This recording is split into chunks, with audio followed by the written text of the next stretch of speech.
Good morning, ladies and Buenos días, damas y caballeros. Bienvenido a este hermoso auditorio. Van a tener muchas oportunidades de disfrutar de la comida peruana, que es un poco el entretenimiento. Así que los voy a dejar salir de aquí a tiempo para que disfruten de esto. Pero antes de eso queremos hablar sobre un caso de desigualdad y las implicancias que tiene en el crecimiento y las reformas estructurales. Luego, desde la crisis financiera, ha habido esta gran brecha entre ricos y pobres. Ahora, no todas esas se han materializado, pero aquí con las perspectivas globales, perspectivas económicas globales, tenemos mucho que discutir y con este panel vamos a discutir cómo es que vamos a abordar la desigualdad en el contexto de este crecimiento económico y cómo se pueden lograr ambas cosas. Me gustaría presentar a este grupo. Acá a mi izquierda tenemos a Winnie Binama de Oxfam, a Ment Su, de director gerente, subdirector gerente del fondo. Luego tenemos a Joseph Stiglitz. Y del mundo de la política tenemos a Jerome Dijsselbloem, ex ministro de Hacienda de los Países Bajos, y Luis Videgaray, ministro de Finanzas de México.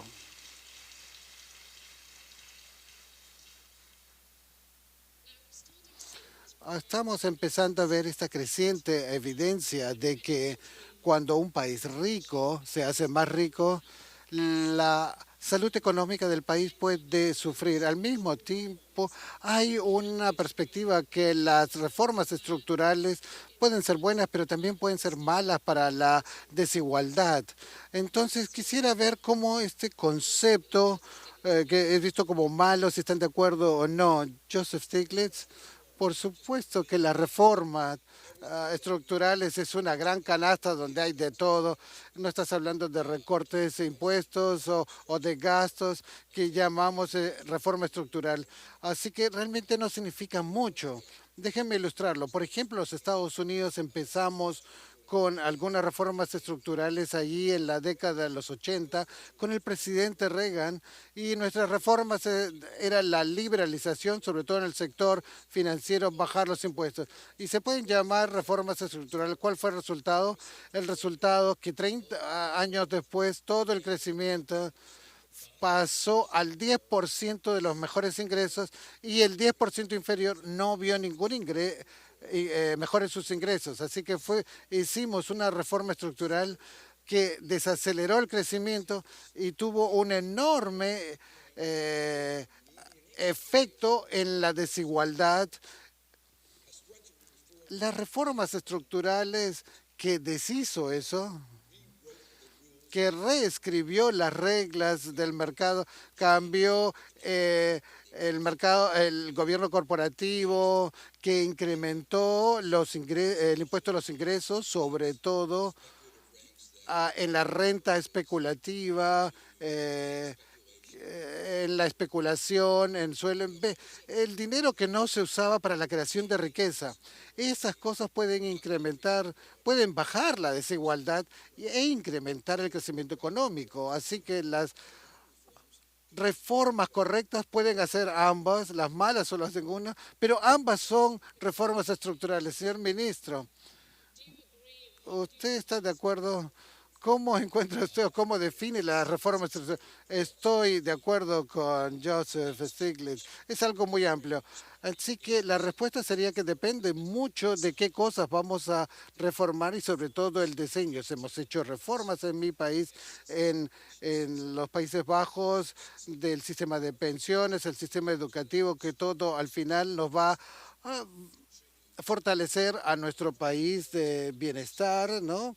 Y poder continuar con mejorando la sociedad que tenemos, pero depende mucho. Tenemos problemas con los sistemas de pensiones que muchas personas pensionistas no tienen los derechos que esperaban y las generaciones futuras están pagando mucho, pero no tienen la seguridad de que van a recibir una pensión al final. Entonces tenemos que hacer este sistema de pensiones más sostenible, sobre todo para la gente de menores ingresos en la sociedad, que es crucial.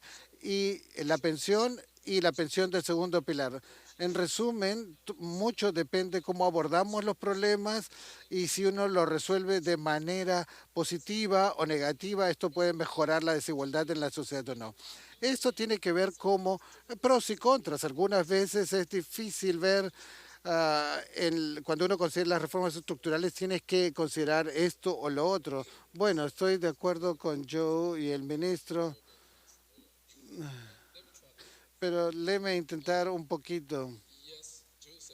Sí, Joseph, las reformas estructurales pueden promover el crecimiento y la igualdad y también puede hacer todo lo contrario. Pero sí, hay muchos problemas ahí. Pero si podemos ir un paso más allá, yo diría que las reformas estructurales en la mayoría de los casos promueven sobre todo el crecimiento y hay una clara evidencia sobre estos asuntos. Pero de otra manera también pueden apoyar y a reducir también algunas cosas. Por ejemplo, la reforma educativa, la reforma de salud, la inclusión financiera, traer a las mujeres al mercado laboral. Todas esas reformas pueden crear situaciones de ganar, ganar.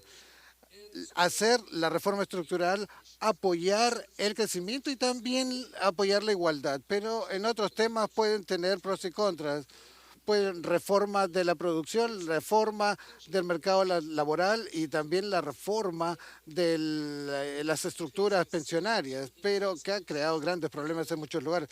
Pero aún en los peores casos, si tenemos un paquete bueno, apropiado, apoyado por las políticas fiscales y nos vamos pasando a los sistemas pensiones, pasándolo cada vez a unos sistemas más privados, aunque hay que tener en cuenta todos los factores de riesgo, también las transferencias. Uno va a poder mantener el Gini y las situaciones de igualdad. Así que esto apoya ambas cosas. Se puede apoyar ambas, pero lo más importante y lo esencial aquí es diseñar la política correcta. Bueno, lo que yo quería decir es que yo pienso que la primera parte de lo que tú dijiste es un cambio muy grande para poder entender la desigualdad, porque siempre solíamos hablar de los grandes pros y contras. Decíamos que la única forma de tener menos desigualdad es renunciar al crecimiento y la única forma de tener más crecimiento es aceptar más desigualdad. Y ahora somos conscientes de que hay una gran cantidad de reformas donde uno puede obtener ambas, pero existen algunas áreas donde vamos a tener que optar por los pros y los contras y se requiere un análisis.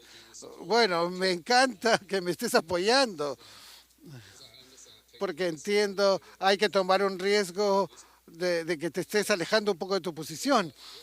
Por ejemplo, sí, tenemos un caso en Malasia del 95 hasta el 2005. Malasia tuvo un continuo crecimiento gracias a una reforma del Estado y en 10, 15 años en el sector de comercio, del sector laboral, etcétera, uno puede ver el crecimiento y la productividad se incrementó en 25% y el Gini cayó en 10 puntos porcentuales. Entonces es una forma que si tenemos un paquete de políticas apropiado podemos hacerlo. Bueno, lo que puedo ver, bueno, ¿tú qué piensas de lo que escucho? Bueno, las reformas estructurales que recortan el gasto del Estado, que se supone que va a apoyar a la gente que vive en la pobreza, y eso cambia la carga de los impuestos y pone mayor cargo de los impuestos entre las pobres y la clase media. Este tipo de reforma estructural resulta en mayor desigualdad, mayor número de personas que viven en la pobreza y el sufrimiento de la gente pobre. Así que hemos visto que las reformas, que la austeridad en Europa, Oxfam hizo un informe el año pasado sobre la austeridad en Europa, Europa que es una región próspera como resultado del modelo social. Ahora estamos viendo como 123 millones de personas están en el riesgo de caer en la pobreza en la Unión Europea y quizás otros 25 millones de toda Europa también están en el riesgo de caer en la pobreza para el 2025 si estas medidas de austeridad continúan. Para nosotros, el asunto de la opción de las reformas es una política, es una decisión política. Es cierto, pueden haber pros y contras, pero ¿quién decide los pros y los contras? ¿Y cuáles son estos?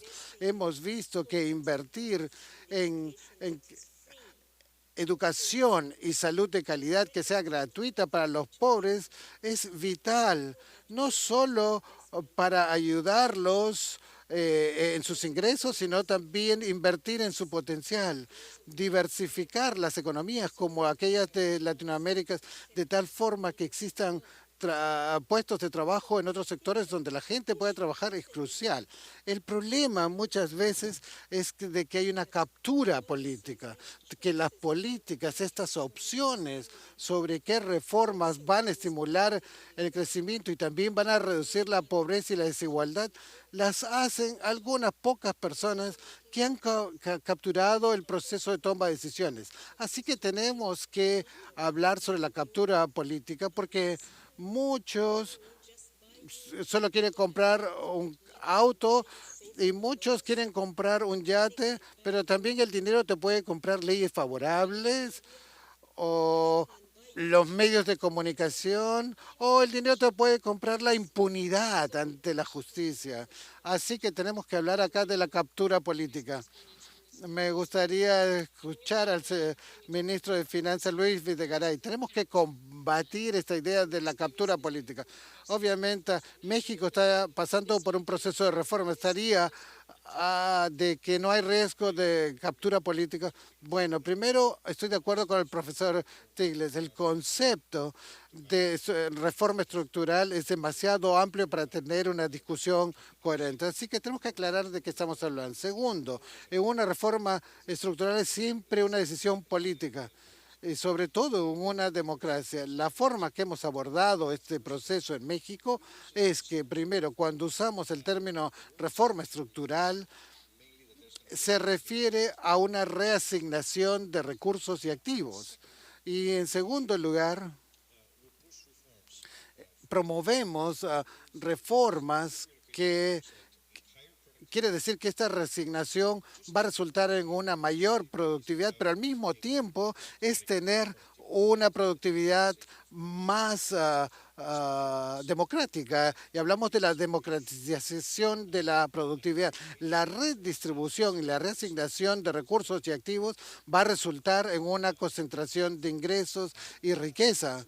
Les doy 3 ejemplos de reformas que estamos promoviendo y las tenemos, ya han sido aprobados por el Congreso, estamos en la etapa de implementación. La reforma de telecomunicación, sabemos hay poca competencia en telecomunicación. ¿Quién sufre más? La gente más pobre, los más, las regiones que tienen los menores ingresos y tienen las comunicaciones más caras y de menor calidad. Y hay un gran problema en esto. La reforma estructural ahí tenía que ver con introducir la competencia en el espacio de las telecomunicaciones. Y todo tiene que ver también con la calidad de la educación pública y gratis, y tiene que ver con la cualidad. El hecho de que el gobierno dé educación no tiene que ser de mala educación. Esto requiere evaluación de maestras, pero también gastar mucho más en las escuelas para tener buenas escuelas, para que se dicte o se dé una educación de buena calidad. Eso significa que esas reformas estructurales tienen que ser. Sí, entonces va a haber una reasignación de fondos, entonces tiene que haber unos cambios, porque muchas veces tenemos grandes resistencias a las reformas estructurales. Así que las reformas no deben medirse por el impacto inmediato que tienen en crecimiento, sino en en términos de combatir la desigualdad económica y muchos otros asuntos sociales. Bueno, en estos temas de las reformas estructurales, ¿cuánta atención y cuánto peso se le da al costo de la desigualdad? Bueno, yo creo que hacemos reformas para promover tanto el crecimiento como la igualdad. Estoy totalmente de acuerdo con lo que el profesor Stiglitz dice, que hay reformas que crean desigualdad, pero también hay reformas que pueden crear crecimiento e igualdad. Yo creo que tiene que ver con expandir la productividad. Si hacemos solo reformas para que se incremente la productividad en algunos lugares, eso puede resultar en algo más de crecimiento, o probablemente no, pero de hecho va a concentrar la riqueza. Así que hay que expandir la productividad y dar apoyo a aquellas regiones y a aquellos segmentos de los mercados que requieren mayor apoyo. Y estas pueden funcionar con los mercados libres y creemos firmemente que estas no son necesariamente una restricción para los mercados libres, pero el Estado tiene mucho que hacer para crear mercados más igualitarios.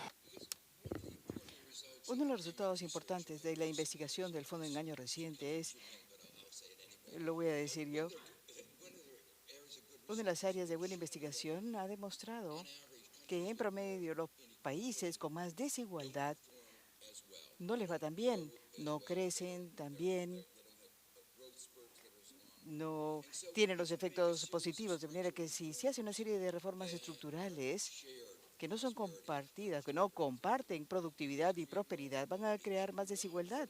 Y sabemos de esta experiencia histórica que esa imagen macroeconómica de más desigualdad va a aparecer y se va a reflejar en un menor crecimiento, de manera que hay que ver el aspecto de desigualdad si es que estamos pensando en estructuras, en reformas estructurales duraderas.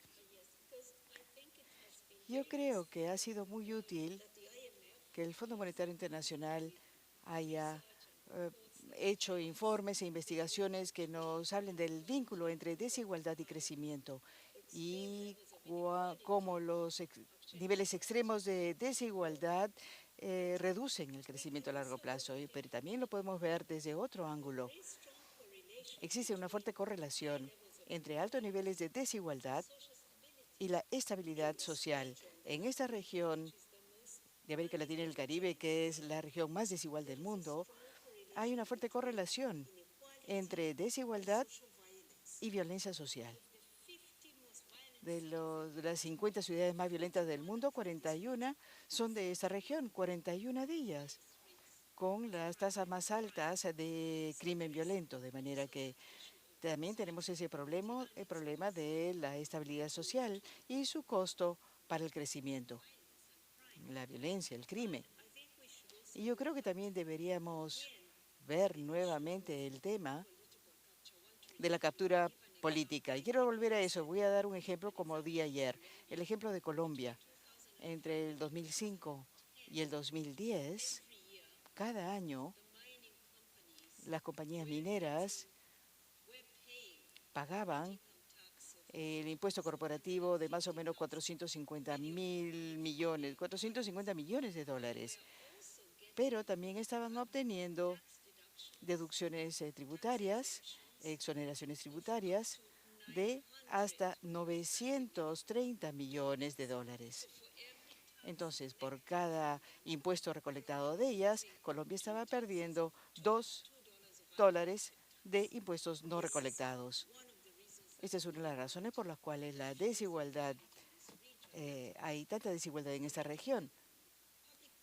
Y la política pública realmente ha sido capturada por ciertas élites que aprueban leyes a su favor. En Nicaragua, ciertas actividades económicas pagan solo 1% de impuesto corporativo, mientras que un trabajador paga 31% de su sueldo en impuestos. Ese tipo de regresividad es lo que está promoviendo la desigualdad. Tenemos que cambiar las leyes tributarias. ¿Qué reformas funcionan mejor? Este es otro gran tema acerca de la tributación internacional, que es un tema también discutido en Addis. Todos hemos trabajado en estos temas tributarios. Esto requiere mucha cooperación global. Yo creo que eso es muy importante, no solo incorporar al sector privado y a las autoridades tributarias, sino también a todos los miembros del país para que entiendan que hay que evitar la competencia tributaria. Yo creo que hay muchas cosas. Las compañías tienen que cumplir con el código tributario, eh, pero permítame volver un poco. También mencionó el informe del fondo y me siento muy honrado por haberlo mencionado. Nuestro estudio mostró claramente que hay una alta desigualdad. eh, si hay alta desigualdad, eso no es bueno para el crecimiento y también muestra que una baja desigualdad apoya un crecimiento sostenible, de manera que son dos cosas diferentes, pero también muestran que la desigualdad realmente no es buena para el crecimiento. El estudio también demostró que la reforma estructural apoya el crecimiento en distintos sectores, como usted mencionó. Pero otro estudio demostró que cuando se hacen reformas estructurales hay una opción.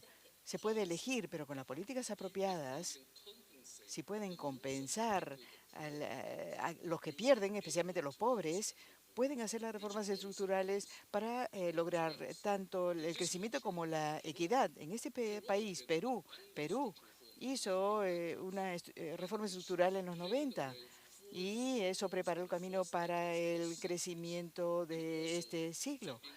Y también la desigualdad en ingreso y los empleos, yo creo que es un buen caso, un buen ejemplo.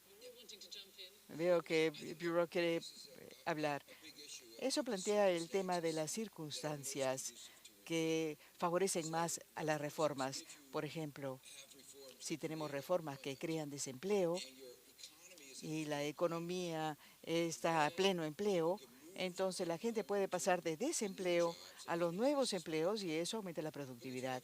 Pero si tienen una estructura, una reforma estructural donde ya tienen, como en Grecia, un 25% de desempleo y 60% en los jóvenes, cuando la gente pierde su empleo, pasan de una baja productividad, de un sector de baja productividad a un sector de cero productividad, y eso es un crecimiento negativo. Y si el problema en el país es falta de demanda agregada, entonces esas reformas estructurales que reducen los ingresos, como los que acabo de describir, significa que la demanda agregada va a ser inferior. De manera que ese es un ejemplo donde van a golpear dos veces. Primero, la gente va a estar más desempleada y la segunda vez va a haber menor demanda agregada. Y ese tipo de reformas realmente son malas. De manera que hay que ser muy sensibles a las condiciones y a la naturaleza de las reformas estructurales que están haciendo. Se ha hablado mucho acerca de Europa, la falta de demanda y si las políticas de austeridad son las más apropiadas. Simplemente para responder a lo que acabamos de escuchar acerca de la baja demanda. ¿Cuál es el enfoque apropiado? Bueno, si la austeridad fuera el único enfoque, hubiera sido el equivocado en Europa. Fue diferenciado, le dimos más tiempo a los países de acuerdo a nuestras reglas fiscales, de manera que se hizo de una forma moderada. Pero la situación de Grecia, por supuesto, una vez que las cifras reales estaban sobre la mesa, tenían un déficit de 15%. Si vemos la economía griega, hay verdaderos problemas estructurales, tanto en la manera como funciona el gobierno y la política, cómo funciona el sector público, total ineficiente, o a veces inexistencia de un marco legal que es crucial para un buen clima de negocios, grandes problemas en el mercado laboral, gran parte de la economía ha sido dada a monopolios y grandes compañías que han monopolizado totalmente parte de la economía, no pagan impuestos, la falta de funcionamiento del sistema tributario, etcétera, etcétera. Todo esto son problemas estructurales, de manera que hay que enfrentarlos para que una economía como Grecia pueda regresar, para que la gente pueda volver a invertir y regrese su dinero. Cuando hablaba con los desempleados de Atenas, me decían que para era tan difícil empezar un negocio, no podían pasar por la burocracia, no podían entrar en todos los sectores de la economía, simplemente era imposible para que los jóvenes pudieran empezar algo.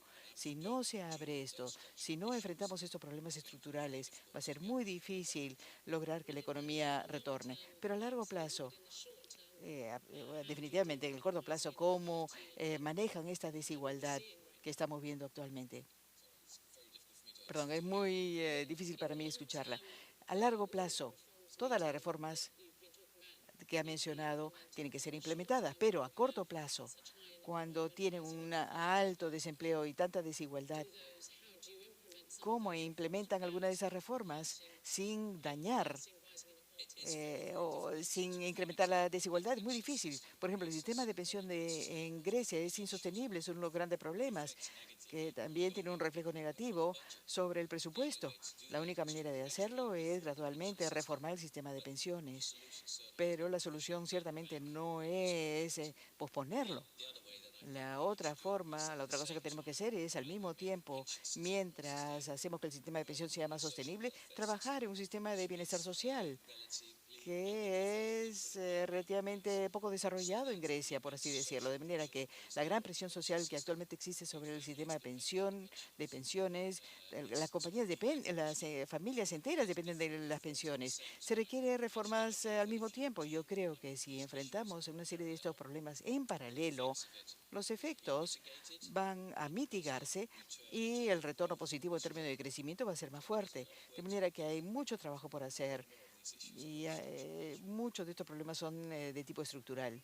Estoy de acuerdo, pero me preocupa cuando el fondo habla acerca de compensar a los perdedores, porque lo que sucede es que esta austeridad en Europa y los crecientes niveles de desigualdad y pobreza es una historia que yo conozco, porque en África lo vivimos en los 80 y en los 70. Y el Banco Mundial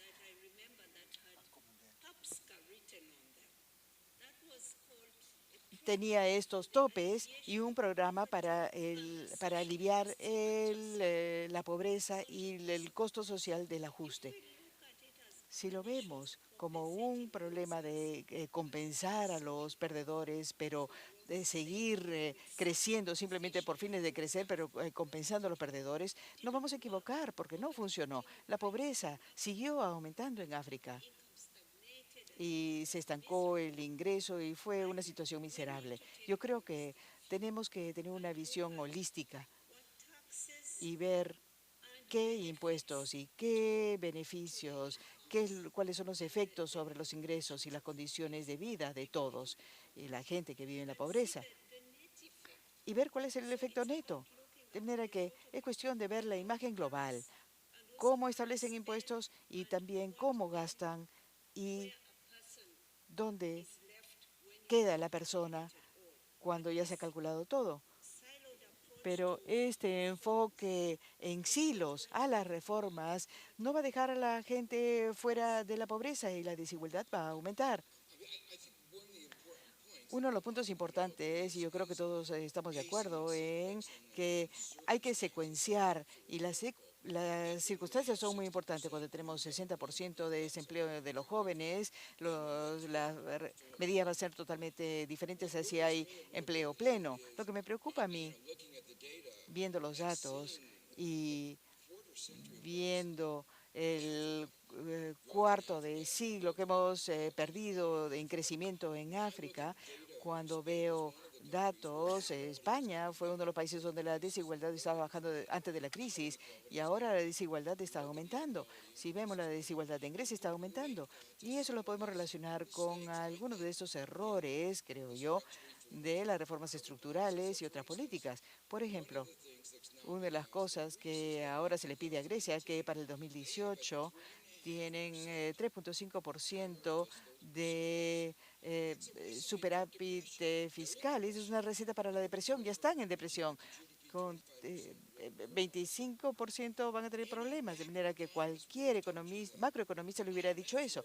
El pronóstico del Fondo Monetario, ahora que lo he felicitado, pero el pronóstico de lo que va a suceder era abismal, no el de ustedes. Eran abismales en el 2011. ¿Y qué se hizo entonces? Básicamente, cuando vieron que el coeficiente era más bajo, utilizaron el mismo pronóstico para el año siguiente. Y fue abismal el año siguiente y abismal el año siguiente. De manera que lo importante es el modelo que se utiliza, que claramente en ese caso era equivocado. Y fue porque no se vieron este tipo de interacciones que acabo de describir.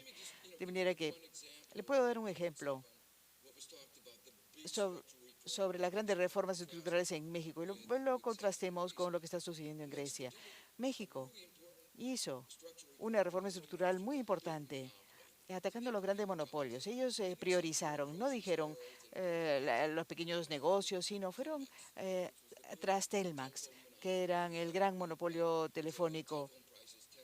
Los precios telefónicos eran 10 veces más altos que en otros sitios.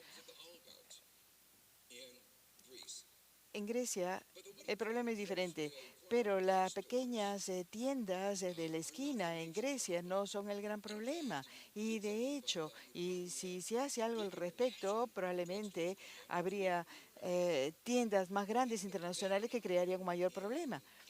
Hay un gran debate actualmente en Grecia. Tuvieron un debate acerca de cuántos días la leche permanecía fresca.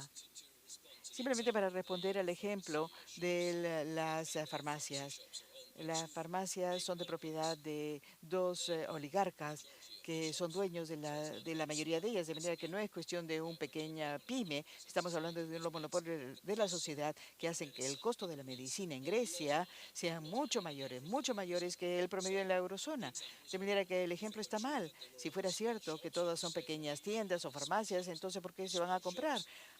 Las pequeñas tiendas son de grandes oligarcas que mantienen los precios altos. Lo siento mucho, pero eso tiene que ver con la desigualdad. Sí, pero la pregunta es, ¿cómo enfrentarlo? ¿Se trae a los grandes oligopolios extranjeros, internacionales? Permítame tratar de argumentar con nuestro querido profesor. Estoy asumiendo un riesgo, lo sé, pero no es bueno argumentar con el profesor Stiglitz, pero voy a tratar.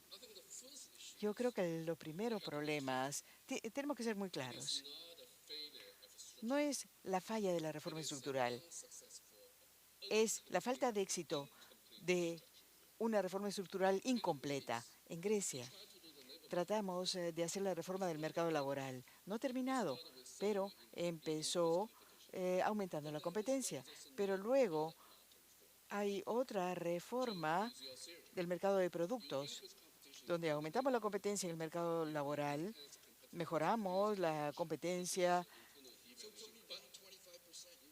25%, queremos más de 25%.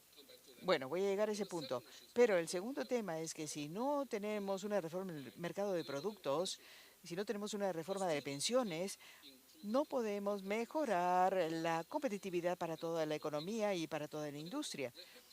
Yo creo que tienen que ir juntos, pero lamentablemente la reforma estructural empezó y nunca terminó. Ese es el primer problema, muy importante. El segundo problema, estoy de acuerdo con usted, pero el ambiente es muy importante. 25% de desempleo, es muy difícil realizar una reforma del mercado laboral, pero los macro temas, si no tenemos demanda agregada, si no tenemos la política fiscal, si no tenemos otras cosas, yo creo que lo único que pueden hacer es regresar a hacer una reforma estructural. No es fácil, pero vemos tantos casos diferentes en tantos países con un paquete, con la política fiscal desapropiadas para compensar otros problemas. Yo creo que no deberíamos enfatizar la falla de las reformas estructurales en Grecia, simplemente que la reforma nunca fue completada. Quiero regresar a un punto que mencionó acerca de prioridades. ¿Está de acuerdo o no? ¿Sí? No, no estoy de acuerdo. No, no quiero hablar mucho acerca de Grecia. Quiero regresar a México. esta idea de priorizar qué reformas funcionan mejor. ¿Cómo decidieron? ¿Qué orden? ¿Cuáles les iban a dar mejores resultados? Bueno, al final, elegir reformas siempre es algo que no sucede en un vacío, sino en un contexto político. Y estas son decisiones políticas. Pero el proceso político no debería estar en el asiento del conductor. Deberían ser las comisiones políticas las que funcionan dentro del ambiente político. Por ejemplo, hablemos de la reforma tributaria en México. Por años, el sector privado había estado promoviendo la introducción de un impuesto de valor agregado sobre alimentos. En México no lo tenemos. En vez de hacer eso, lo que necesitamos era una reforma que hiciera más progresivo el impuesto al ingreso. Y así las grandes corporaciones podían pagar más. ¿Por qué lo hicimos? No se basó básicamente en eficiencia. Cualquier libro de textos de economía le puede decir que probablemente hubiera sido más eficiente poner impuestos a los alimentos y no abordar los problemas del impuesto corporativo a los ingresos, pero hicimos lo opuesto debido a preocupaciones de distribución, porque si ponemos impuestos a los alimentos en un país como México, que ya es bastante desigual, aumentemos la desigualdad, porque el 50% del gasto de las familias pobres es para alimentos. Entonces, no solo se trata de crecimiento y productividad, sino que tienen que mantener una prioridad fundamental en la distribución. Y dicho sea de paso, un comentario sobre algo que acaba de suceder aquí en Lima ayer.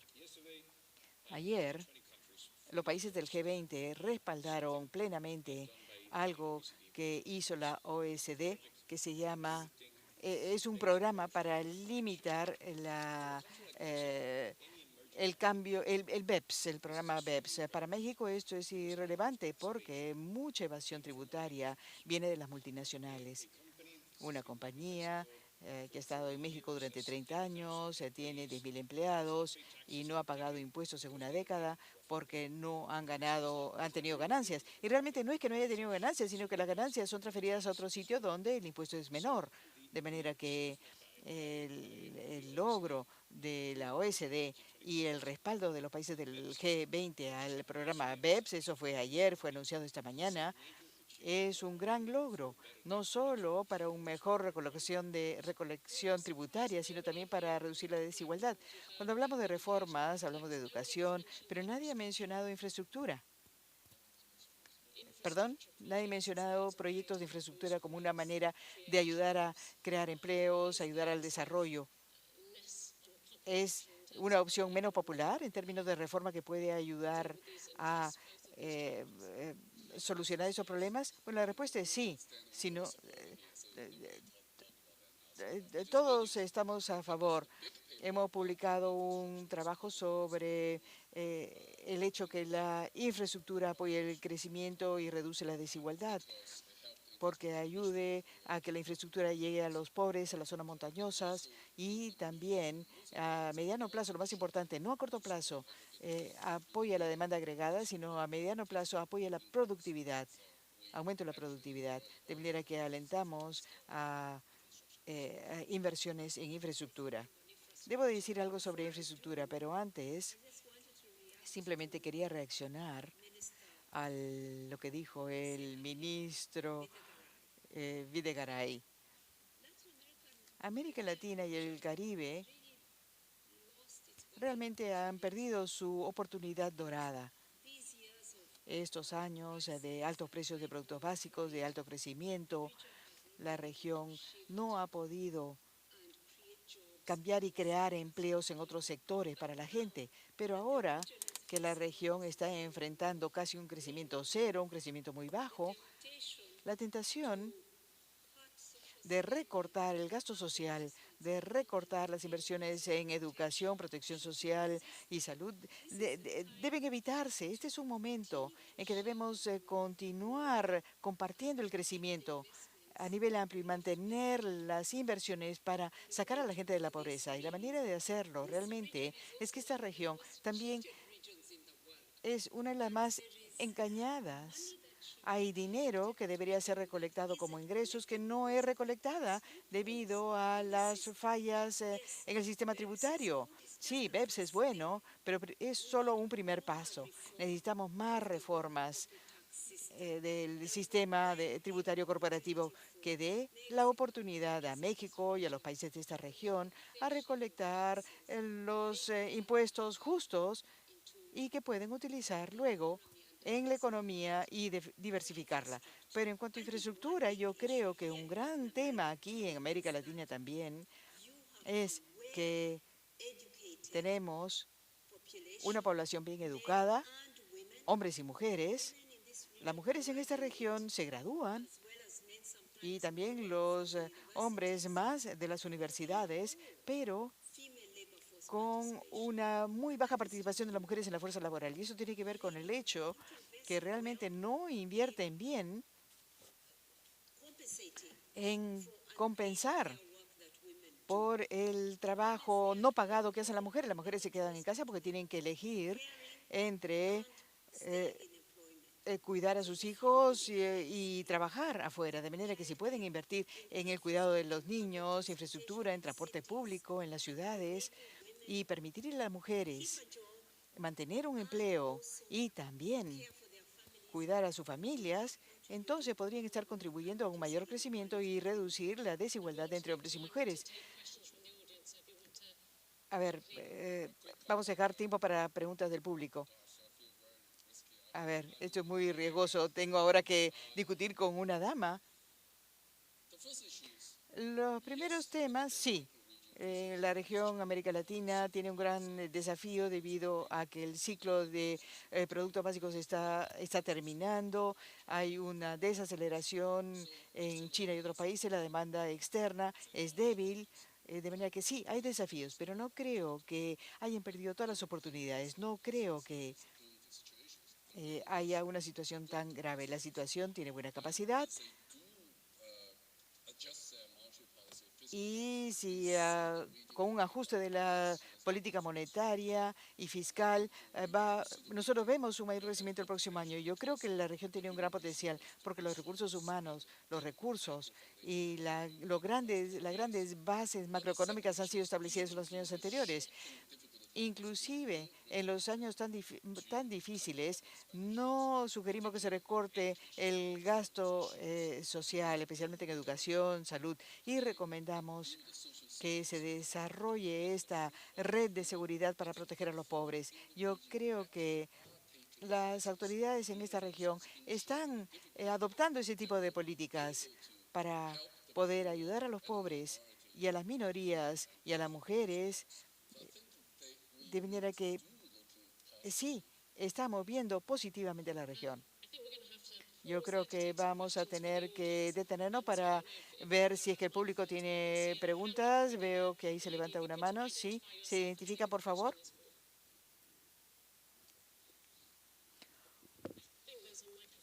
Creo que hay un micrófono por ahí.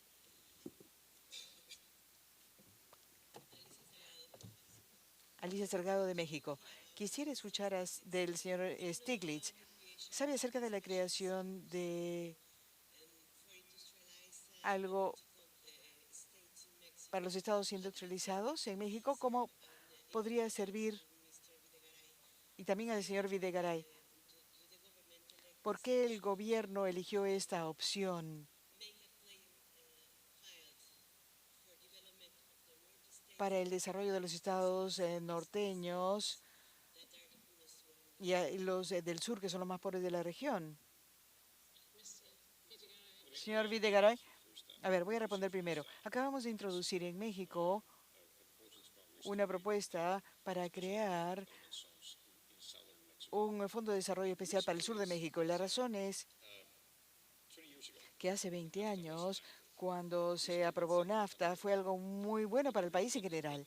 Pero si vemos más de cerca, fue algo muy bueno para la parte central y norte del país. NAFTA es una historia de prosperidad, pero para la parte sur de México es una historia de estancamiento.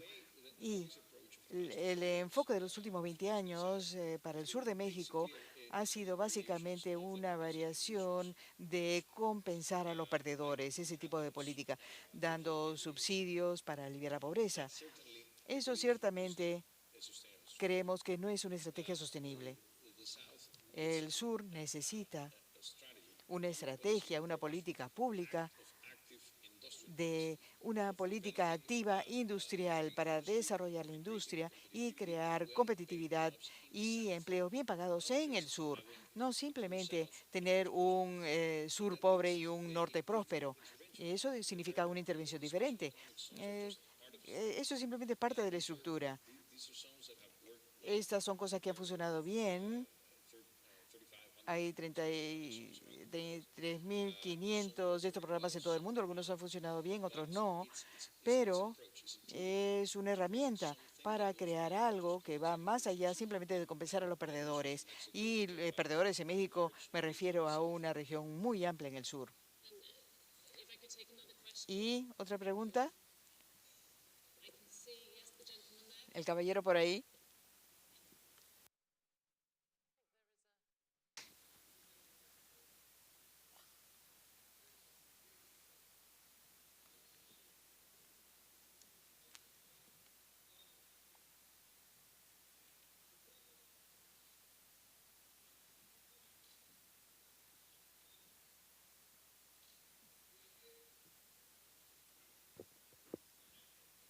No está utilizando micrófono.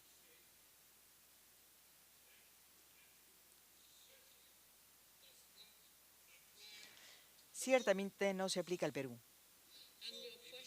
¿Y su pregunta cuál es? No, es una declaración. De manera que el ejemplo no es muy aplicable y puede llevar a un concepto errado, a una confusión y a una mala interpretación. No es una pregunta, es simplemente un enunciado de un hecho. Yo quisiera darle otras estadísticas. Bueno, si Perú está recolectando sus impuestos de los minerales que exporta, eso estaría muy bien. Pero le voy a dar otro ejemplo.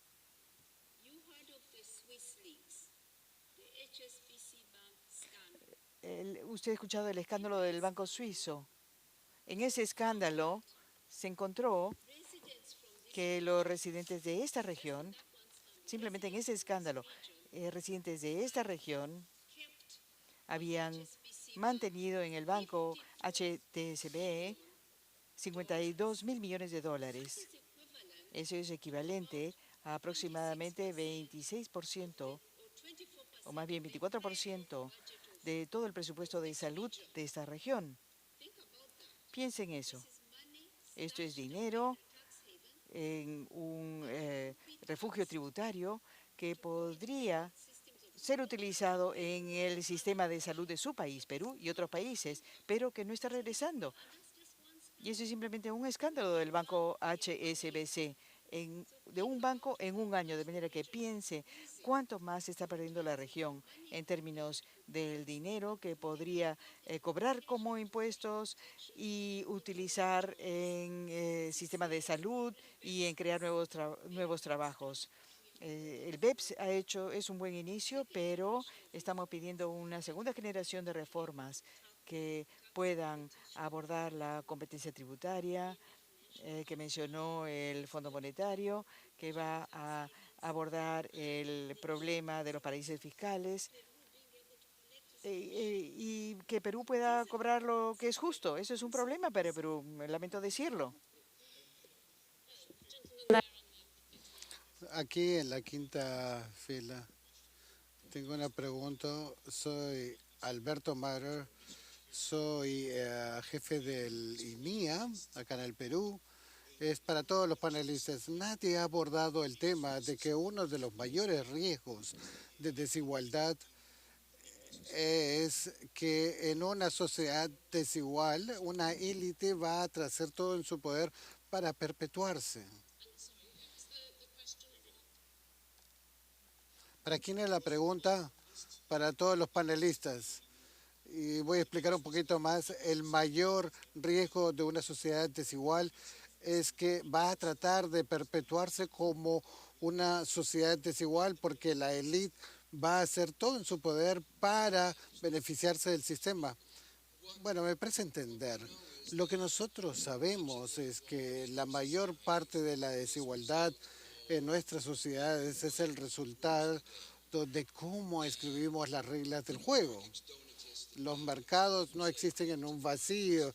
Mucha gente dice hay que dejarlo a los mercados, pero los mercados son el resultado de reglas, de cómo tratamos el trabajo o si tienes una política antimonopolios o si los gerentes generales pueden sacar todo ese dinero o si el mercado financiero puede involucrarse en todas esas cosas como lo que vivimos en Estados Unidos y que perjudicaron la economía, es que esas son las reglas y esa es una de las razones por las cuales vemos que muchos países que tienen economías similares, vemos enormes diferencias en desigualdad entre Escandinavia de un lado y Estados Unidos de otro, que tiene una enorme desigualdad. Bueno, en nuestras democracias inevitablemente cuando no tiene altos niveles de desigualdad como los que tenemos, eso se traduce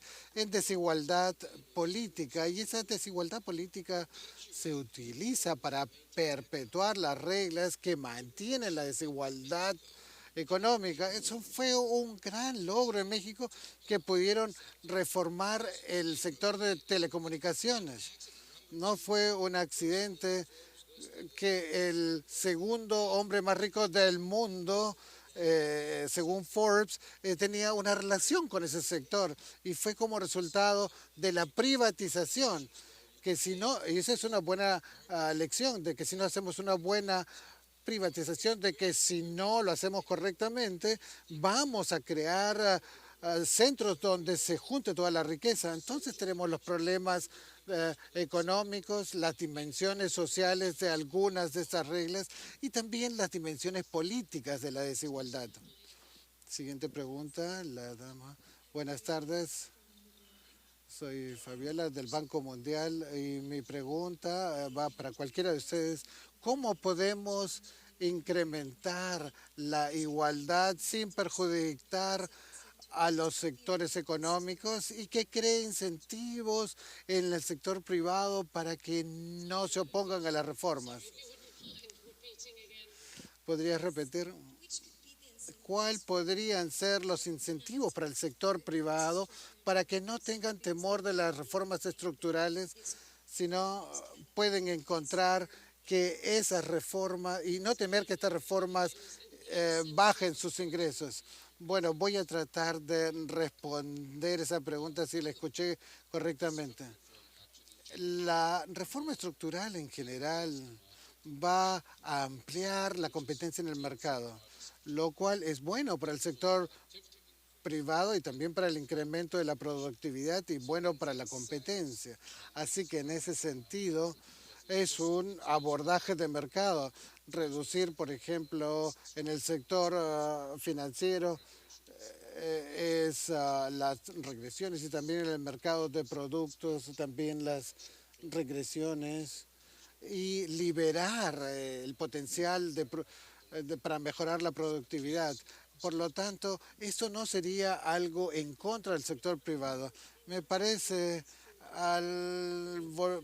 tratando de responder su punto, al punto que mencionó el señor Stiglitz, que la desigualdad depende de decisiones públicas. Un conjunto de decisiones públicas pueden reducir la desigualdad.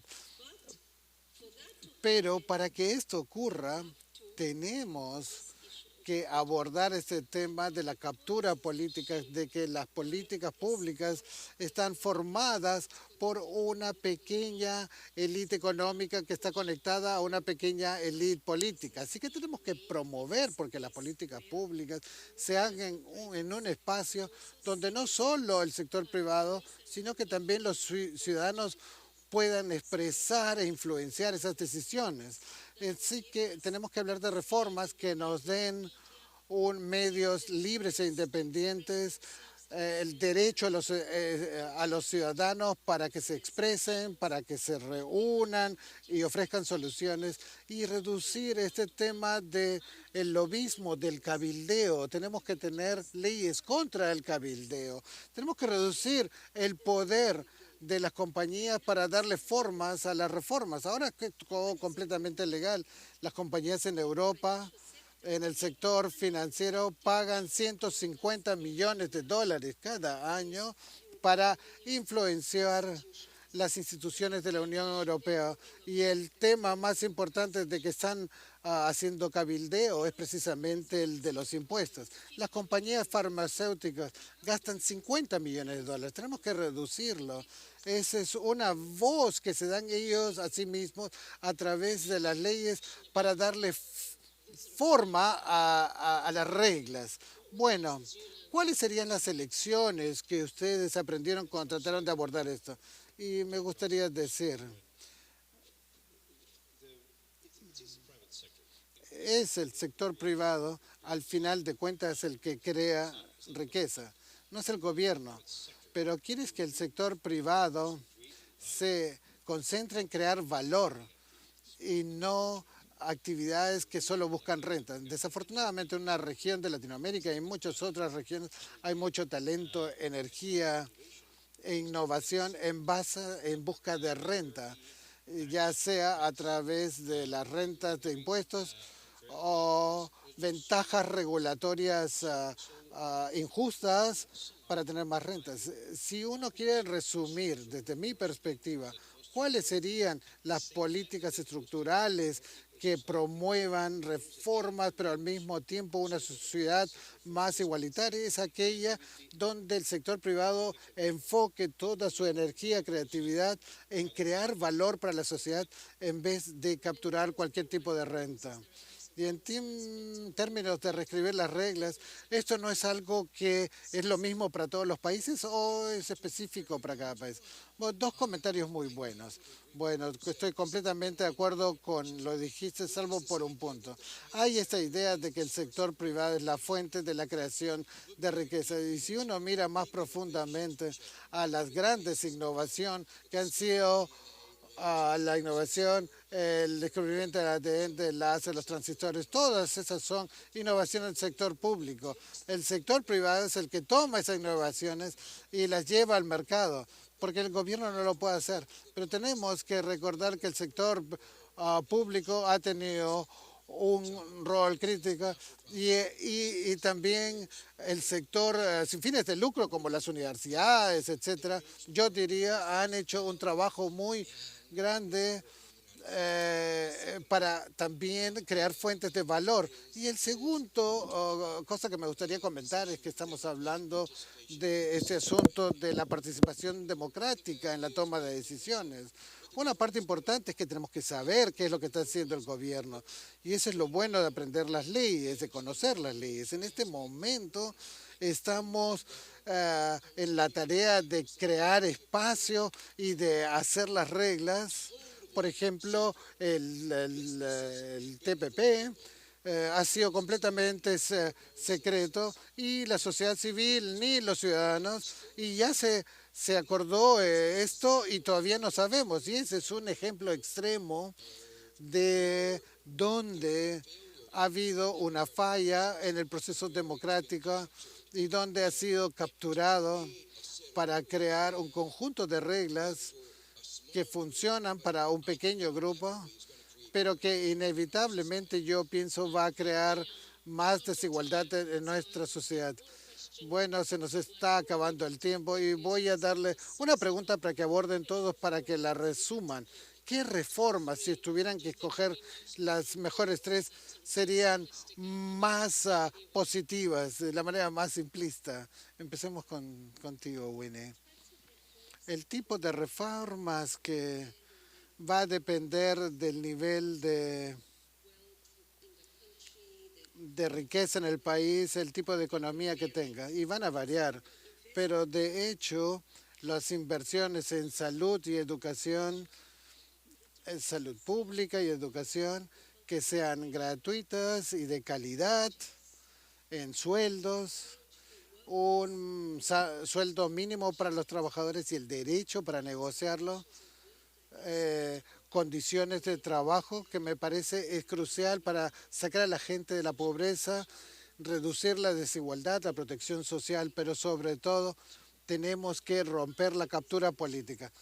No podemos hacer esta política fuera de un marco democrático, transparente, que le permita a los medios, a las personas, darle forma a la política pública. Dos cosas.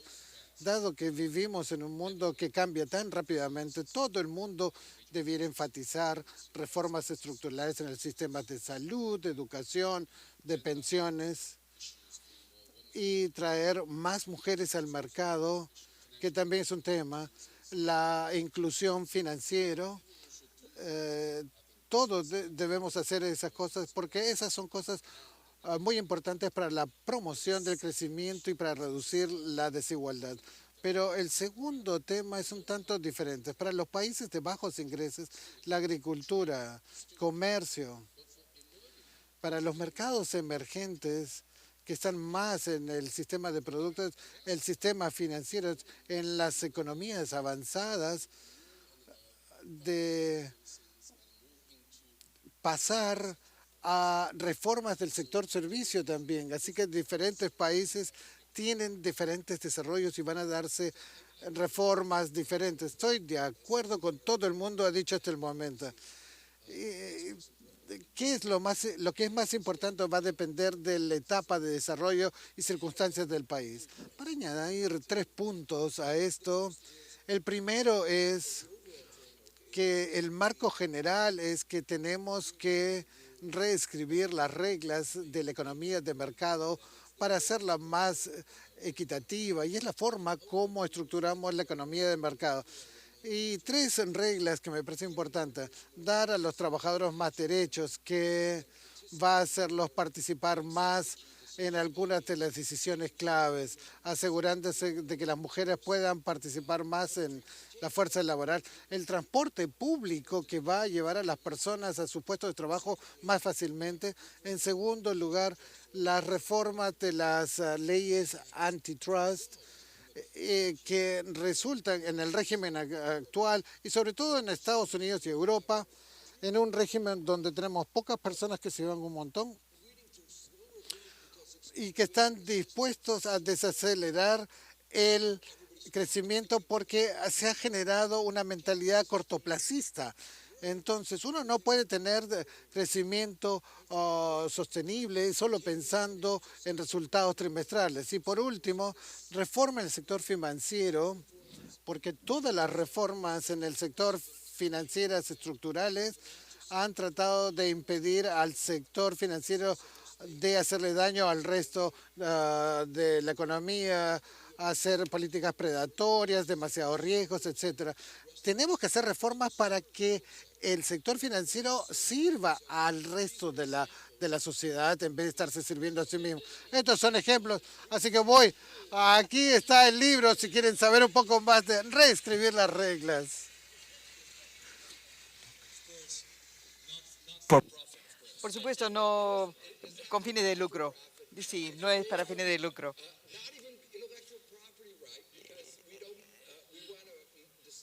Queremos diseminación. Son ideas que queremos diseminar. Lo pueden bajar a través del portal. Y mejor da tu dirección de correo. Bueno, para agregar a lo que ya se ha dicho, yo diría que el tema más importante es acceso y oportunidad.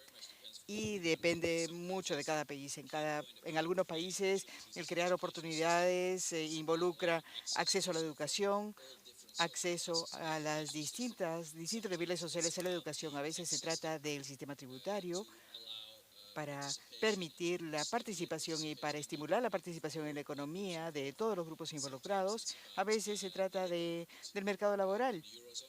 En los países de la eurozona a menudo es el mercado laboral, permitir acceso al mercado laboral es algo crucial. Hemos protegido tanto en el mercado laboral que hay gente adentro y afuera, de manera que el acceso a la oportunidad cuando tratamos de reformas estructurales.